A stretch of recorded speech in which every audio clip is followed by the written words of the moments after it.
Hidden inside a secret pocket, sewn so small most people would never find it, was a tiny scrap of rolled up paper. On it, 2 words, printed in an elegant, unfamiliar script, Tamam Shud, Persian for "it is finished."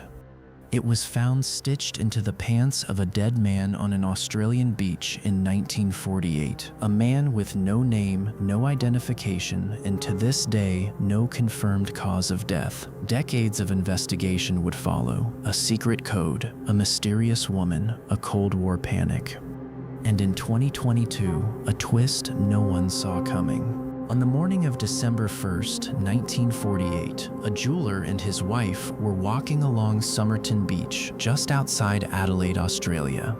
Near a stone seawall, they noticed a man reclining against it, dressed in a suit, his legs crossed and an unlit cigarette resting on his collar, as if he'd simply fallen asleep mid-smoke. He didn't move. Witnesses later told police they'd seen the same man lying in that exact spot the night before. One even said he saw the man raise his arm as though lifting a cigarette to his mouth, and assumed he was drunk and let him be. By the time police arrived that morning, he was dead. There was no wound, no sign of struggle, and no obvious cause of death. His suit was pressed and unremarkable, but every single label had been carefully cut out of his clothing. No wallet, no identification, no one in Adelaide or anywhere else came forward to claim him. About a month later, police traced a brown suitcase to the cloakroom at Adelaide's railway station, checked in the day before the man's body was found. Inside were ordinary items, a shaving brush, shoe polish, a knife, and a spool of orange thread that matched stitching used to repair the dead man's coat. Several pieces of clothing bore a name stitched into the fabric, T. Keane. Investigators searched for a man by that name across the country and found no one. A tailor examined the clothes and concluded they weren't made in Australia at all, but in the United States, deepening the question of who this man really was and why he'd gone to such lengths to make sure no one could ever say. Months later, in May of 1949, a pathologist re-examining the body's clothing discovered a fob pocket sewn inside the waistband, deliberately hidden. Inside was the scrap of paper reading Tamam Shud. Investigators traced the words to a rare edition of the Rubaiyat of Omar Khayyam, a book of 12 fast-century Persian poetry. A public appeal led a local man to come forward with the exact copy, found tossed in the back seat of his unlocked car, parked near the beach the night of the death, its final page torn out to match.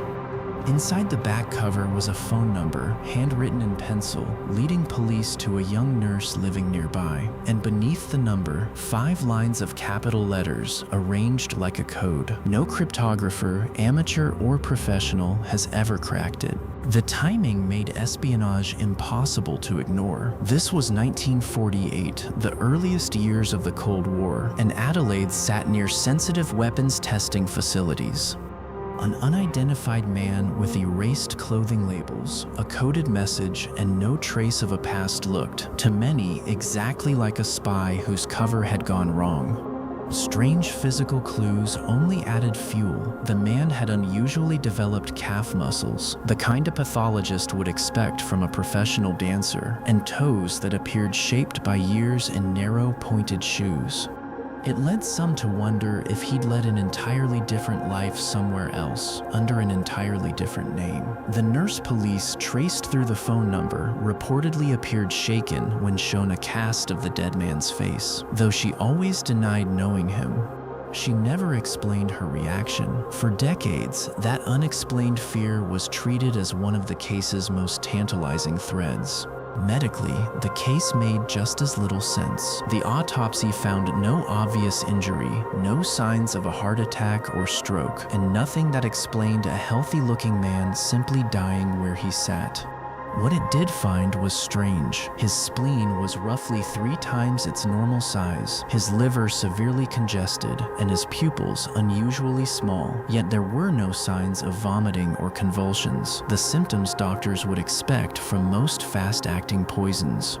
His shoes were freshly polished, oddly clean for a man supposedly wandering the city all day, leading some investigators to wonder if his body had been moved to the beach after he died elsewhere. Toxicology testing found none of the common poisons available at the time.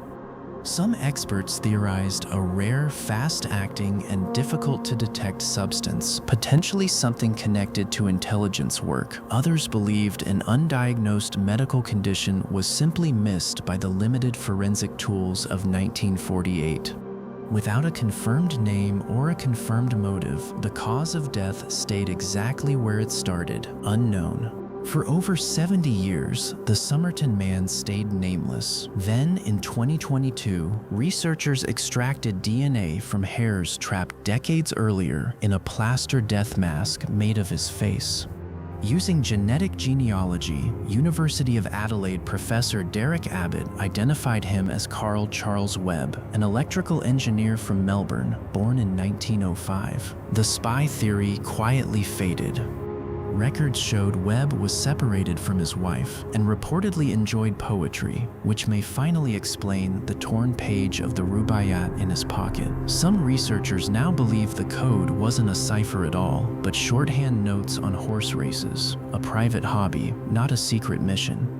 A name closed one door, but it opened another. Why did a poetry-loving engineer end up on a beach with no identification? And why, even now, does no one know exactly how he died? Somewhere in that unanswered question, the paper still reads, "It is finished."